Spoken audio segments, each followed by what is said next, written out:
ভাবো তো, তুমি একা হাঁটছ একটা মরুভূমিতে, না কোনো গাছ, না কোনো পানি, না কোনো মানুষ, শুধু বালু আর বাতাস। হঠাৎ তোমার পায়ের নিচে কিছু ভেঙে গেল। তুমি নিচে তাকালে, দেখলে একটা পুরনো পাথরের খণ্ড। প্রিয় বন্ধুরা, এরকম রহস্যময় ও চমকে দেওয়া সত্য গল্প জানতে চাইলে এখনই চ্যানেলটি সাবস্ক্রাইব করে ফেলো, কারণ সামনে যা আসছে সেটা তোমাকে অবাক করে দেবে। আর একটু খুঁড়তেই বের হলো বিশাল এক স্তম্ভের অংশ। তুমি অবাক, এটা এখানে কিভাবে? তারপর হঠাৎ বাতাস জোরে বইতে শুরু করল। মনে হলো কেউ যেন ফিস ফিস করে বলছে, আমাদের চেয়ে শক্তিশালী কে আছে? হাজার হাজার বছর আগে এই মরুভূমি এমন ছিল না। এখানে ছিল জীবন, এখানে ছিল শক্তি, এখানে ছিল এক সভ্যতা, আদ জাতি। তাদের শহর ইরাম। এই শহরটা ছিল এমন যেটা দেখলে মানুষ বিশ্বাসই করতে পারত না। বিশাল বিশাল স্তম্ভ, আকাশ ছোঁয়া প্রাসাদ, খোদাই করা দেয়াল, সোজা রাস্তা। সকালে সূর্যের আলো যখন শহরে পড়ত, পুরো শহর সোনার মতো ঝলমল করত। আর রাতে আগুনের আলোয় শহরটা মনে হতো আকাশের তারা। ধীরে কল্পনা করো, একটা বিশাল গেট, তার ভেতরে ঢুকছে মানুষ, সৈন্যরা দাঁড়িয়ে পাহারা দিচ্ছে, ব্যবসায়ীরা পণ্য নিয়ে হাঁটছে। সবকিছু এত সুসংগঠিত যেন তারা পৃথিবীর সবচেয়ে উন্নত জাতি। এই জাতির সবচেয়ে ভয়ঙ্কর দিক ছিল তাদের শক্তি।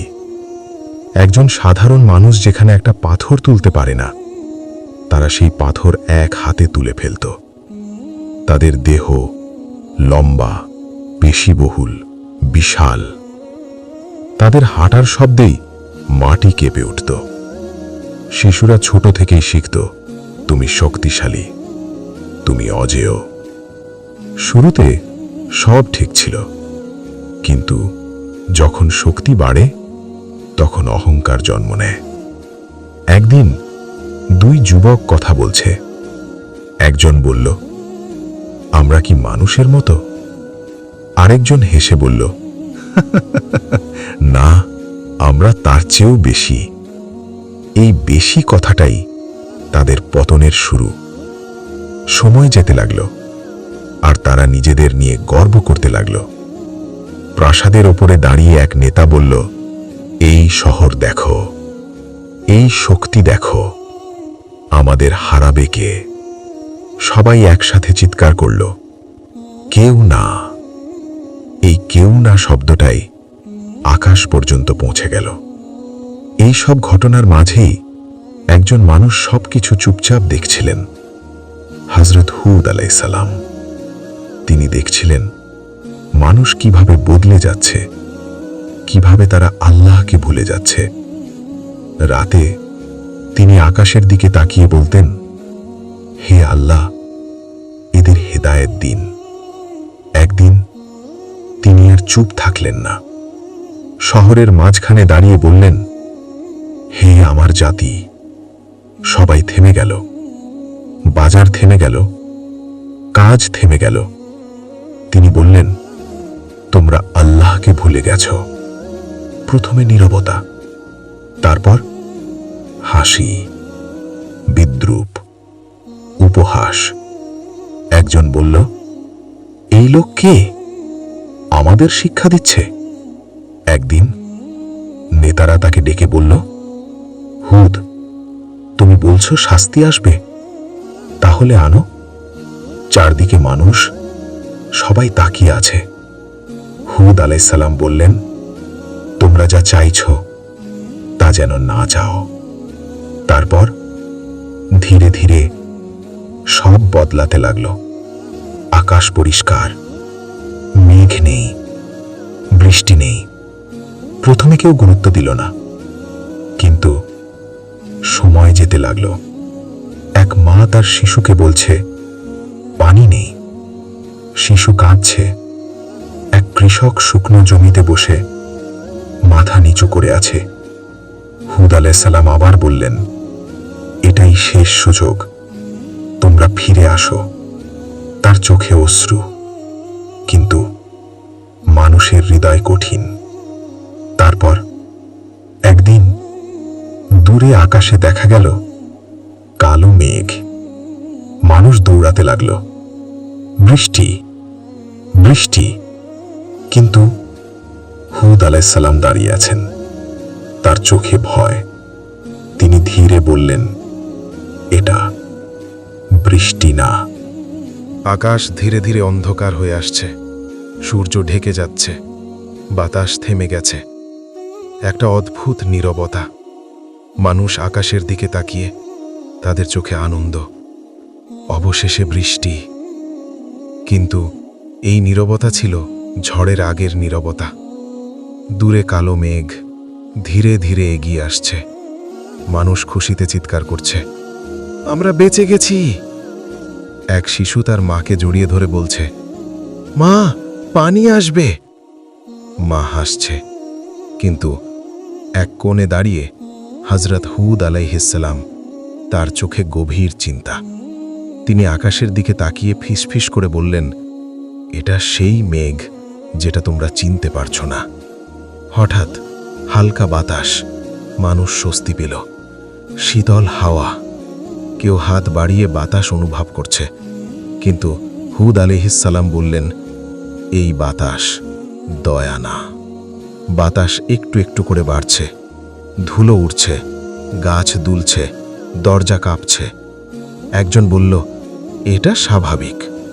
কিন্তু কয়েক সেকেন্ড পর গর্জন, আকাশ কাঁপিয়ে শব্দ।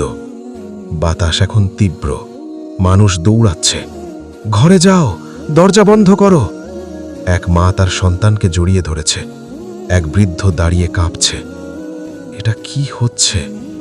হঠাৎ বাতাসের গতি ভয়ঙ্কর হয়ে গেল। ঘরবাড়ি কাঁপছে, ছাদ উড়ে যাচ্ছে, গাছ ভেঙে পড়ছে। এক যুবক দরজা ধরে চিৎকার করছে, ধরো ধরো। কিন্তু বাতাস তাকে টেনে নিয়ে গেল। এখন ঝড় তার আসল রূপ দেখাচ্ছে। মানুষ মাটি থেকে উঠে যাচ্ছে, কেউ ঘুরছে, কেউ চিৎকার করছে, কেউ আকাশে হারিয়ে যাচ্ছে। এক শক্তিশালী যোদ্ধা চিৎকার করে, আমি শক্তিশালী। পরের মুহূর্তে সে আকাশে উড়ে গেল। ইরাম শহর, যেটা ছিল গর্ব, সেটা ভেঙে পড়ছে। স্তম্ভ ভেঙে যাচ্ছে, প্রাসাদ ধসে পড়ছে, রাস্তা মুছে যাচ্ছে, ধুলো আর বালু সব ঢেকে ফেলছে। প্রথম দিন মানুষ ভয় পেয়েছে, দ্বিতীয় দিন তারা বুঝেছে এটা থামবে না, তৃতীয় দিন আশা শেষ। এই ঝড় থামেনি 7 রাত 8 দিন। না সূর্য দেখা গেছে, না শান্তি এসেছে, শুধু বাতাস, শুধু মৃত্যু। মানুষ ক্লান্ত, ক্ষুধার্ত, ভীত। একজন কাঁদছে, আমরা ভুল করেছি। ঝড় থামার আগে শেষ মুহূর্তে মানুষ মাটিতে পড়ে আছে, তাদের দেহ ভাঙা, নিথর। কোরআনের বর্ণনা, তারা পড়েছিল খেজুর গাছের ফাঁপা কাণ্ডের মতো। ভাবো, এত শক্তিশালী মানুষ আজ নিঃশ্বাসহীন। এই তাণ্ডবের মাঝেও একটা জায়গা শান্ত। সেখানে আছেন হুদ আলাইহিস সালাম এবং কিছু ঈমানদার মানুষ। তারা নিরাপদ, কারণ আল্লাহ তাদের রক্ষা করেছেন। ধীরে ধীরে বাতাস থামল, আকাশ পরিষ্কার, সূর্য উঠল। কিন্তু কিছুই আগের মতো না। যেখানে ছিল শহর, এখন শুধু বালু। যেখানে ছিল মানুষ, এখন শুধু লাশ। নীরবতা, গভীর নীরবতা। হুদ আলাইহিস সালাম দাঁড়িয়ে আছেন, তার চোখে পানি। তিনি বললেন, আমি তো তোমাদের সতর্ক করেছিলাম। বাতাস আবার ধীরে বইছে, কিন্তু এবার সেটা ভয়ঙ্কর না, সেটা নিস্তব্ধ। মনে হচ্ছে বাতাস এখনো বলছে, আমাদের চেয়ে শক্তিশালী কে আছে? সব শেষ। ঝড় থেমে গেছে, আকাশ পরিষ্কার, সূর্য উঠেছে। কিন্তু পৃথিবী যেন বদলে গেছে। কোনো শব্দ নেই, না মানুষের কণ্ঠ, না পশু পাখির আওয়াজ, শুধু নীরবতা।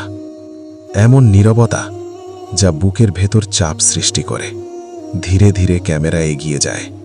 যেখানে ছিল বিশাল শহর ইরাম, এখন সেখানে শুধু বালু, ধ্বংসস্তূপ, ভাঙা স্তম্ভ।